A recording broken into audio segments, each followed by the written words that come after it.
Now to an 11 Investigates story. For nearly a decade, Gabe Jones has been a City of Toledo employee, working his way up from an IT specialist to a supervisor in the facility operations. But during the last several years, he says his job has turned into a nightmare mixture of harassment and retaliation that eventually landed him in the ER. As our 11 Investigates team has learned, others say the city is ignoring the issues surrounding its division of facility and fleet operations. Lead investigator Brian Duggar with the story tonight.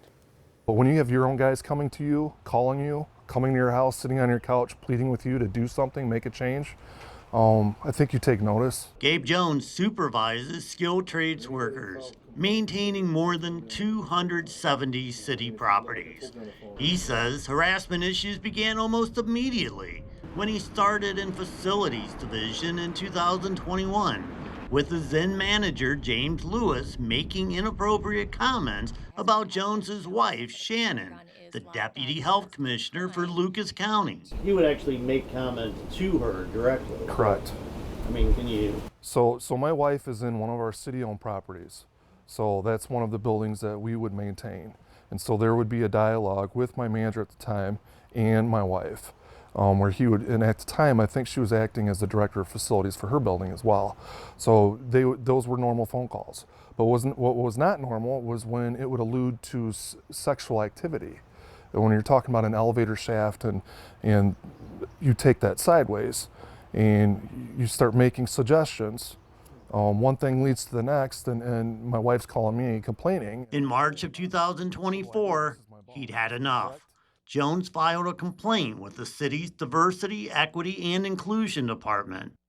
An internal city investigation found Lewis violated the harassment policy by making sexual comments to at least 10 employees. Lewis was demoted, and it was determined that Commissioner Rick Aikman should have stopped the harassment, but he remains the commissioner. The day that we took off for our honeymoon, my manager's downstairs laughing with all the guys about how he wants to cheat with my wife. I mean, that's the day of our honeymoon. The investigation found many inappropriate comments were made by Lewis. But Jones says after filing his complaint, the retaliation began against him and others who supported him. First, he was disciplined for driving a city vehicle home for lunch, something he says he was told to do. Then came charges for allegedly trying to sell city-issued boots online, even though Jones says they weren't city-issued boots, and he reported the misunderstanding himself. He was also charged with taking a wooden pallet home, something 11 Investigates confirmed with other employees is a common practice. It actually prevents them from piling up in the dumpsters. Now, that discipline was rescinded in April without any type of explanation. I was promoted in February as well. So how in the world do you get promoted for doing an excellent job to alternate manager and all of a sudden get disciplined for being a bad employee? I mean, the timing is just odd. Jones says the stress began affecting his health. In late 2024, he suffered dizzy spells at work and was diagnosed with a heart condition.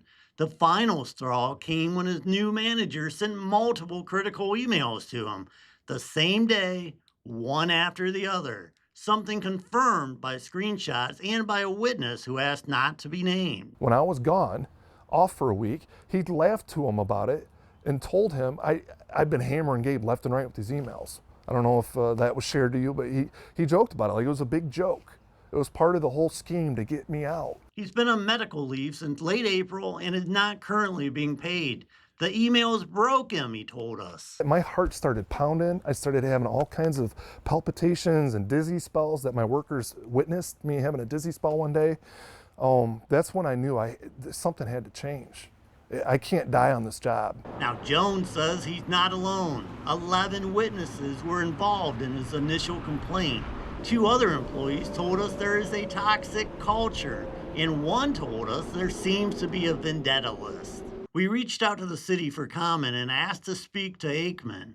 We received the following response: "We won't comment publicly on personnel matters. Thanks for reaching out." Jones told us he's speaking out not for his own gain, but to protect his employees who are still working for the city. I got big shoulders, Brian. I could take it, but when you come after my guys and then come after me and come after my wife, I mean, somebody's got to find out about this.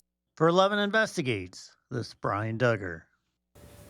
Meanwhile, Gabe Jones tells us he wants to return to work, but not under the current leadership. He's received a right to sue letter from the Ohio Civil Rights Commission, and he says he's considering his legal options.